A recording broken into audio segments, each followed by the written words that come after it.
Enter Doris Kearns Goodwin. You are probably very familiar with her runaway bestseller, An Unfinished Love Story, a personal history of the 1960s. Also has a great book out that could teach young people, maybe they can become future presidents, The Leadership Journey, How 4 Kids Became President. Read the book, found out that I was never having the qualities to be a president, so I moved on. Doris, it's great to see you. Always fun at the holidays.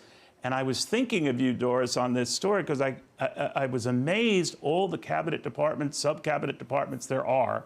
And there's only so much room at a table. And I guess that's where people sit behind the table who maybe aren't quite as important, but everyone gets in there. What's happened over the years? How did it get so crowded? You know, I think about it when George Washington was there were only 4. But think of who they were, Hamilton and Jefferson and Knox and Randolph.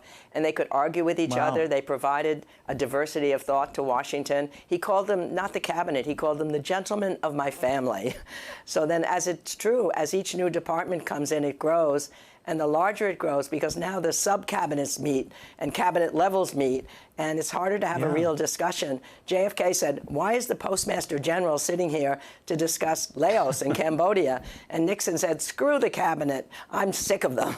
So it's harder to have that collective decision over time, the bigger it gets. There's no question. Not only can they not fit around the table, they really don't have as much in common to have a common discussion. But you know what's interesting over the years, and we're going to cycle through this, Doris. I don't know how much you can see where you are, but and you mentioned JFK. It's hard to believe 61 years ago, this very weekend, we were burying the youngest president. But he had a relatively small-sized cabinet as well. And as we see this through the years, and every 4 years, got a little more crowded, a few more chairs, more and more chairs, not just white guys. Some women came in, minorities came in. But by and large, the one constant is it gets bigger. It gets bigger and bigger and bigger. But so does the country. What do you make of it?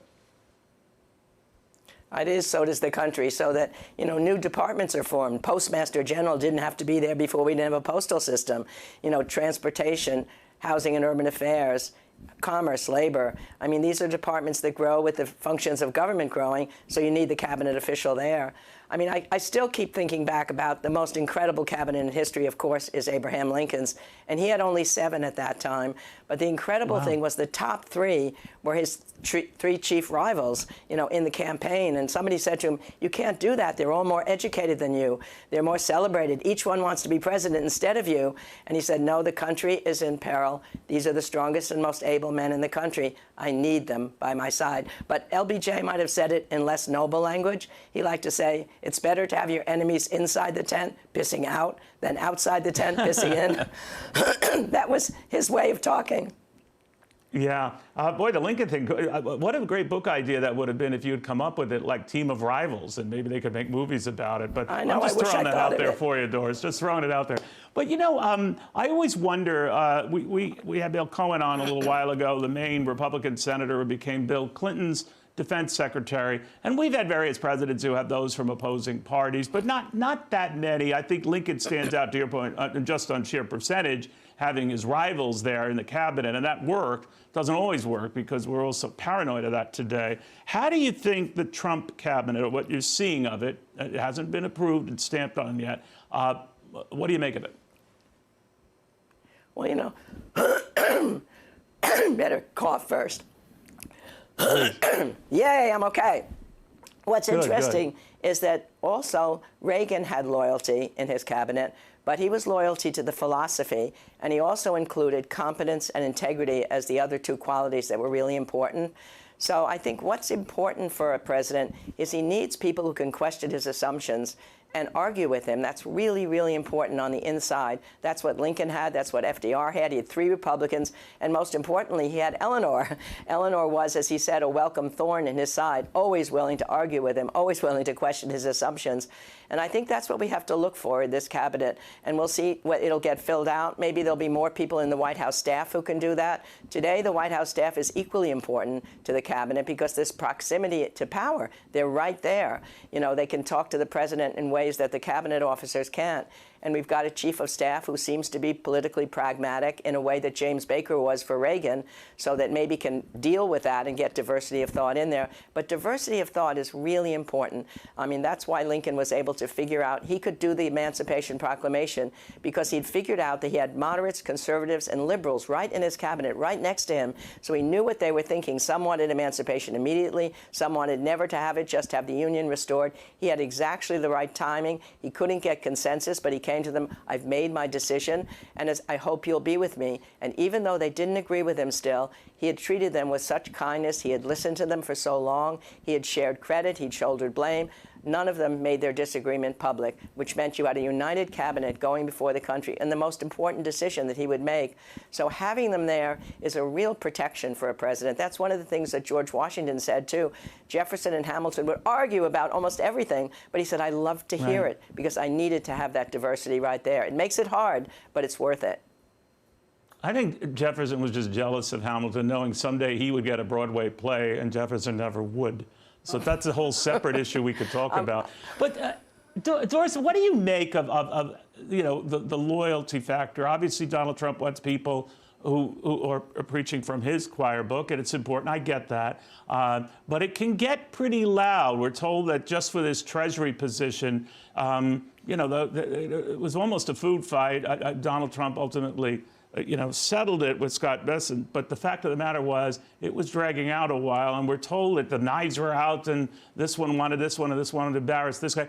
How common is that in cabinet selections, especially as cabinets got more influential and bigger and bigger and bigger?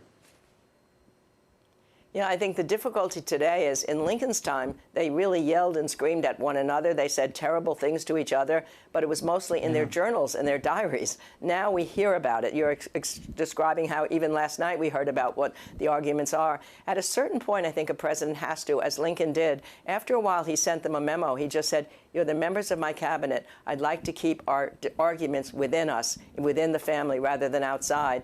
And I think a leader has to be able to make that mix, allow them to argue things. That's a good thing to do. But on the other hand, you don't want the country having to hear what they're saying about each other day by day. It's only going to produce confusion, and it gives the press something. Of course, they love to talk about those kind of debates between them. Yeah, I don't know whether there should be a law or a requirement that at least within the first year after you leave administration, you can't write a book or a tell-all, but obviously that's a little too naive on my part, whether you're a Democrat or Republican, but it is what it is. And the presidency has grown to be such an incredibly huge job, but it was huge, as you've reminded me, with FDR. It was huge, certainly with Abraham Lincoln.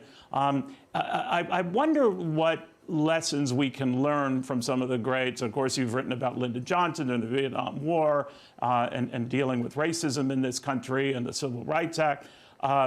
But there are moments that challenge a president at an interesting time, and they're either up to it or they're not.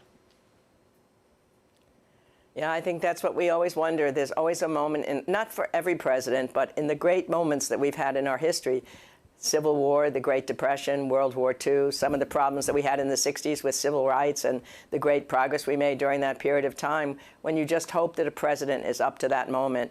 And it depends not only on who's around him, it really depends on the temperament of the president, the character of the president, and the people they've surrounded themselves with will be a reflection of that. That's an example of who they are. But so far, America's come through in those critical moments, whether it was the Revolutionary War or the Civil War or the Great Depression or World War II. We've come through and we've emerged. Not only we endured, we came through with greater strength. So I just hope that young people who've lived through this really polarized time can look back and know what it was like to be a person in that time with all the anxiety that those great challenges provided, but somehow there was something in our character as a nation that allowed us to emerge stronger than before. I mean, by the end of the Civil War, where the terrible price was paid, but the original sin of slavery was gone. So and depression comes to an end with the mobilization for World War II, and the Allies finally win World War II, without which Western civilization would never have been achieved. So democracy's been in peril many times before, and we've come through. That's what I want young people to think about now, so they have a sense of solace and hope from history. That's why I love it so much.